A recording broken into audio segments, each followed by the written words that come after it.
সে তো নতুন দাদি, আমার নতুন বউ। সালাম কর। দাদি তুমি ওখানে কেন বসেছো? তুমি তো বসবে আমার পাশে। এই ওঠ। কারেন্ট গেল? হ্যাঁ, কই এটা কই গেল খালি কেন? তোমার মুখের চিংগাম ওই মুখে কি করে গেছে? পেয়ারিট। আমার জন্য এক বয়াম তেঁতুলের আচার এনে দিবা। আচার দিয়ে কি হবে? বাবু, আমারও তোমার তোলার দরকার নেই, তুমি রসি ফেলো, আমি ব্যয় ব্যয় উঠে যাই। তুই এখন আমার রুম থেকে বের হ। একটা মেয়ের রুমে ঢোকার আগে নক করে ঢুকতে হয়। আর আপনি কাকে নক করে আমার বংশের মধ্যে ঢুকে গেছেন?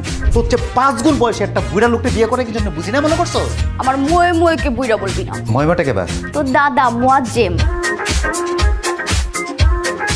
আমার জীবন তো শেষ, তোমার জীবন শেষ করবে দেখো। সালাম করা লাগবো না।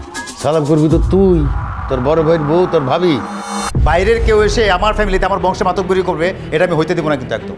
এটা আমার স্বামীর বাড়ি। গ্রামে গিয়ে আমি মানুষের সামনে মুখটা দেখাবো কেমনে? তুমি আছো তোমার গ্রাম নিয়ে, আমি এলাকার মধ্যে মুখ দেখাইতে পারতেছি না।